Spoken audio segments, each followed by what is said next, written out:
목요일, 금요일 여러분의 큐티를 도와주는 해설 가이드입니다. 오늘 여러분과 함께 읽고 나눌 말씀은 마태복음 14장 1절에서 13절 말씀이고요. 제목은 예수님의 소문을 듣고 두려움에 떠는 죄인. 오늘 말씀을 요약하면요. 헤롯은 예수님에 관한 소문을 듣고 저지른 범죄를 떠오릅니다. 요한은 예수님의 공생의 사역이 시작되기 직전에 체포되어 무고하게 죽는데 그의 죽음은 예수님의 죽음을 예고하고 있는 것입니다. 1절에서 5절 말씀을 먼저 보도록 하겠습니다. 그때 분봉왕 헤롯이 예수의 소문을 듣고 그 신하들에게 이르되 이는 세례 요한이라 저가 죽은 자 가운데서 살아났으니 그러므로 이런 권능이 그 속에 운동하는도다 하더라. 전에 헤롯이 그 동생 빌립의 아내 헤로디아의 일로 요한을 잡아 결박하여 옥에 가두었으니 이는 요한이 헤롯에게 말하되 당신이 그 여자를 취한 것이 옳지 않다 하였음이라. 5절 헤롯이 요한을 죽이려 하되 민중이 저를 선지자로 여김으로 민중을 두려워하더니 5절까지의 말씀은 요한이 체포되는 그런 모습이 나오는데요. 분봉왕 헤롯은 예수에 대한 소문을 듣고 죽은 세례 요한이 살아났다라는 것을 하고 그렇게 말을 하고 있습니다. 이는 아마도 예수님의 메시지와 요한의 메시지가 같았기 때문일 것이에요. 헤롯이 예수님을 자기가 죽인 세례 요한으로 말한 것은 자기가 죽인 세례 요한이 그 당시 위협적인 존재였기 때문일 것입니다. 이 세례 요한의 권능이 예수님을 통해 다시 나타났다고 그렇게 생각을 했던 거예요. 세례 요한은 헤롯이 부적절한 결혼을 한 것을 지적을 했어요. 자기 동생 아내와 결혼한 것을 세례 요한이 잘못되었다라고 말했기 때문에 그런 것이죠. 성경 말씀에 레위기 20장 21절에 보면은요. 누구든지 내 형제의 아내를 취하면 더러운 일이라고 그렇게 말했기 때문에 세례 요한은 형제의 아내를 취하는 것은 성경 말씀에 위배되고 하나님 뜻에 어긋난다고 생각했던 거예요. 또한 헤롯은 세례 요한의 요단강가에서 세례 주는 것을 정치적으로 또 위협을 느꼈던 것이죠. 헤롯은 세례 요한을 죽이고 싶었지만 백성이 선지자로 생각해서 그렇게 실행하지는 못했어요. 5절에 보면은 선지자에게 대해 말을 하는데요. 거짓 선지자들은 그 시대에 맞는 이야기를 전해주고 듣고 싶어 하는 이야기를 그렇게 전해주는 자들이었어요. 그러나 요한은 그런 선지자가 아니었던 것이죠. 따라서 오늘날 교회도 이처럼 시대에 맞는 듣고 싶어 하는 그런 달콤한 소리를 들려주는 것이 아니라 참 선지자의 모습처럼 참 교회가 옳은 소리를 내어야만 한다고 생각합니다. 그러기에 세상은 듣기는 싫지만 옳은 소리이기에 이런 소리를 내는 것이 교회, 특히 예수 믿는 우리 사람들이 내어야 할 그런 소리가 아닌가 생각합니다. 자, 6절에서 13절 말씀 보도록 하겠습니다.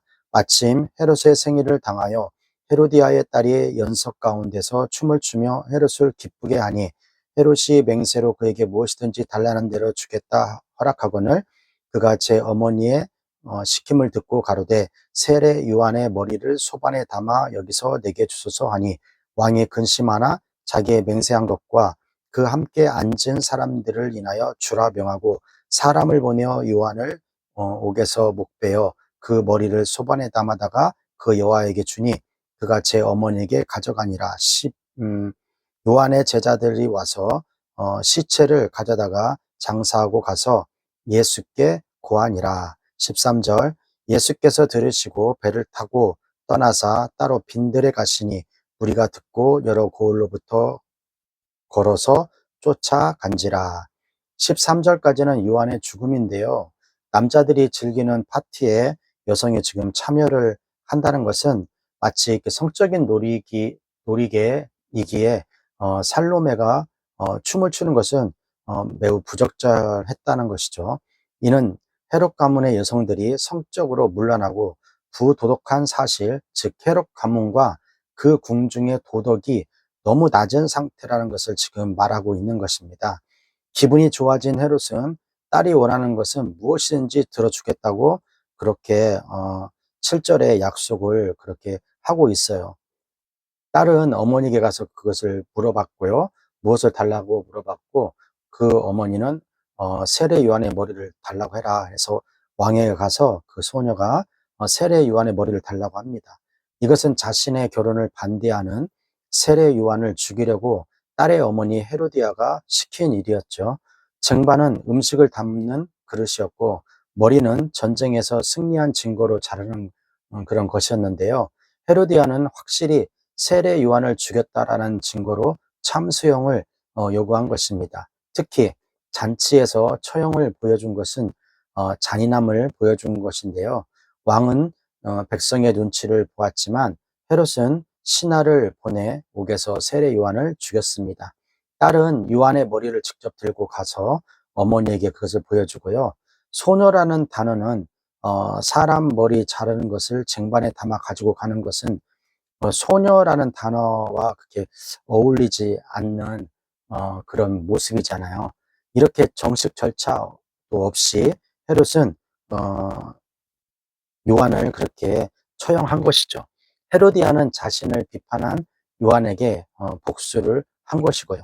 제자들은 요한의 시체를 가져가 지금 장사를 한 다음에 12절에 보니까 요한의 제자들이 장사하고 예수께로 간 것은 요한과 예수님의 연대점이 있었기 때문이라고 그렇게 암시하고 있는 거예요. 요한이 죽었는데 그 시체를 장사를 들고 나서 예수께 갈 필요가 없잖아요. 아무 관계가 없다면. 그런 어떤 관계가 있었기 때문에 그렇게 찾아갔던 것 같아요. 선지자 요한의 운명은 예수님의 운명을 가르는 그런 어떤 예시를 미리 세례 요한처럼 예수님도 그렇게 된다는 어떤 그런 암시를 표현하는 그런 모습일 것 같습니다. 예수님도 정체를 모르는 이들에게 죽임을 당했거든요. 그럼 예수님과 세례 요한의 그런 공통점이 조금 있는데요. 첫 번째로는 요한은 체포되었고 그 책임은 헤롯에게 있었어요. 예수님도 똑같이 체포가 되었었고 그 책임은 빌라도에게 있었죠. 두 번째 공통점은 헤롯은 선지자인 요한을 죽임으로 백성을 두려워했어요. 대제사장과 바리새인들은 예수를 죽이려고 하나 백성을 또 두려워했거든요. 비슷하죠? 세 번째 공통점은 헤롯은 마지못한 다른 사람의 이유로 요한을 죽이고 빌라도는 다른 사람들의 사형 요구를 받아들여서 예수님을 그렇게 죽이는 것이죠. 네 번째, 요한은 제자들에게 묻히고 예수님은 제자 아리마대 요셉에게 묻힙니다. 비슷한 점이 많죠. 이와 같이 세례 요한의 생애는 예수님의 생애가 고난이라는 것을 그렇게 증언하고 있는 거예요. 이 시간에도 예수님과 요한처럼 고난을 겪는 학생들이 많이 있습니다. 학생 여러분, 믿음으로 사는 사람들은 실패한 사람들이 실패한 사람이 아니란 것을 우리 학생들이 잊어서는 안 될 것 같습니다. 자, 여기까지가 마태복음 14장 1절에서 13절 말씀이 되겠고요. 오늘 말씀을 통해서 우리는 무엇을 묵상하고 또 무엇을 적용해야 할까요? 첫 번째, 하나님이 기준이 된다는 거예요. 헤롯은 사람들 앞에서 체면치레하는 모습에 급급합니다. 엉뚱하게도 헛된 말을 꼭 지키는 그런 모습들을 볼 수가 있어요. 헤롯은 하나님보다 사람들의 이목을 더 중요하게 생각했고요. 하나님의 영광보다는 자기의 유익을 더 생각했던 그런 사람입니다. 이처럼 사람이 기준이 되면 하나님을 무시하고 사람을 무시합니다. 오늘 여러분의 기준은 무엇입니까? 사람들이 나를 어떻게 보는가가 아니라 하나님이 나를 어떻게 보는가가 중요하다는 것이죠. 그래서 하나님께 합한 사람으로 살아가는 오늘 하루가 되시기를 주님의 이름으로 축원합니다. 교육부 구호 힘있게 외치고요. 오늘 큐티 마치도록 하겠습니다. 교육부 구호 시작! 공부 잘해 남주자, 돈 많이 벌어 남주자, 은혜 많이 받아 남주자.